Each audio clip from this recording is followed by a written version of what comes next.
llegamos a la Constitución del 91 y cómo lo veíamos nosotros en este momento? En ese momento creo que estábamos en el lugar donde hoy ustedes están sentados. Estábamos en un país que veíamos se nos había descuadernado en las manos. Pero quizás lo más grave no era que se nos había descuadernado en las manos.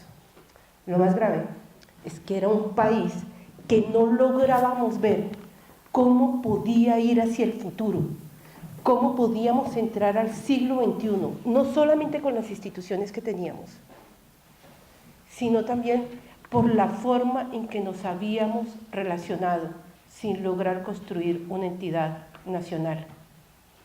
Seguíamos sin ser nación. Creo que hoy en parte seguimos mucho sin ser nación. Éramos sobre todo una sumatoria de regiones. Y en la medida que era una sumatoria de regiones, desde las regiones se pedía como estudiantes, como jóvenes, que se reconociera eso, que había un centro, que era Bogotá, pero no era un centro que podía concentrar todo el poder y toda la decisión.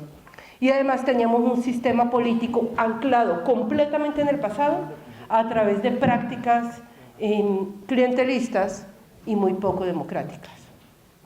Eso lo cruzamos con la violencia, con una violencia, y yo sí creo que esto es muy importante tenerlo en cuenta, que nos trajeron a Bogotá. Porque es que la violencia no es violencia cuando uno solamente la está viendo en televisión. Cuando nos trajeron la violencia a Bogotá, cuando la violencia llegó a Cali, cuando la violencia llegó a Medellín y empezamos a ver que explotaban bombas, entendimos lo que era violencia. Y en ese instante, lo que empezamos a decir con una certeza absoluta era que nosotros, no nuestros hijos, no nuestros papás, nosotros que nos veíamos con las edades que ustedes pueden tener acá, que eran 18 años, 19, 20, 21, teníamos el derecho absoluto de morirnos de viejos.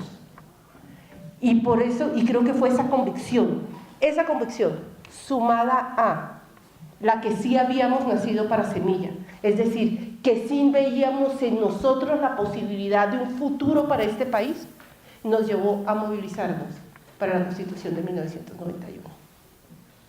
¿Y por qué sí tomamos la decisión que habíamos nacido para semilla? Porque en esa época también era la época de los niños sicarios. Y lo que nosotros veíamos pasar en televisión eran chicos de 12 años, de 13 años, de 16 años, que eran los encargados de matar a los líderes políticos. Dos convicciones fundamentales nos movieron.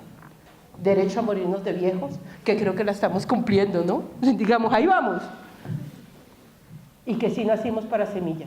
Y cuando volteo a mirar esta mesa, pero además los amigos que salieron del movimiento estudiantil, obviamente nacimos para semilla.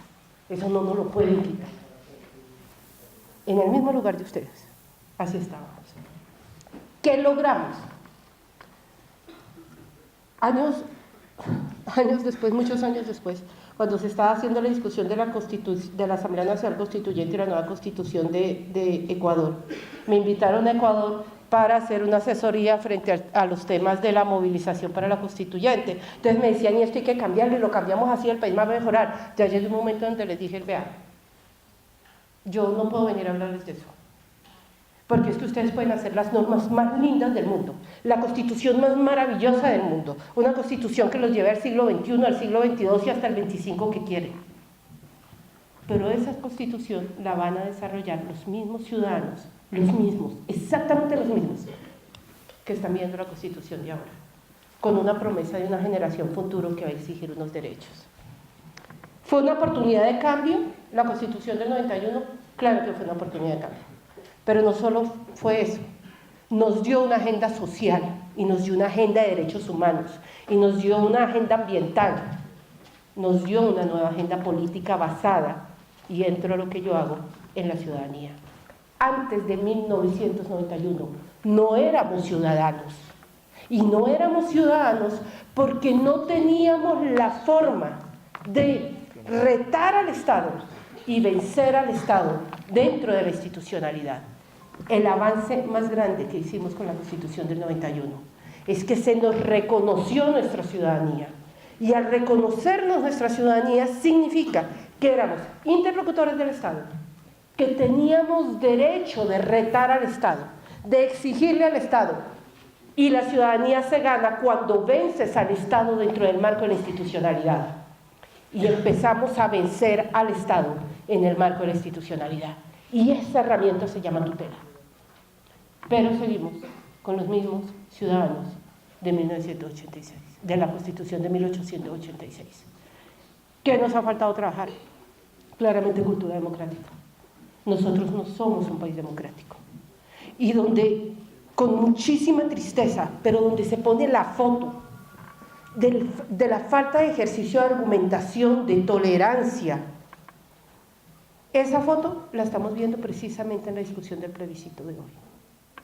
Nunca, como antes, en un debate electoral, donde se deciden entre muchos candidatos, es decir, con unos niveles de pugnacidad impresionantes, habíamos visto desde la misión de observación electoral los niveles de intolerancia, de negación al contrario, la pobreza argumentativa, la falta de claridad sobre dónde queremos ir, a qué queremos llegar.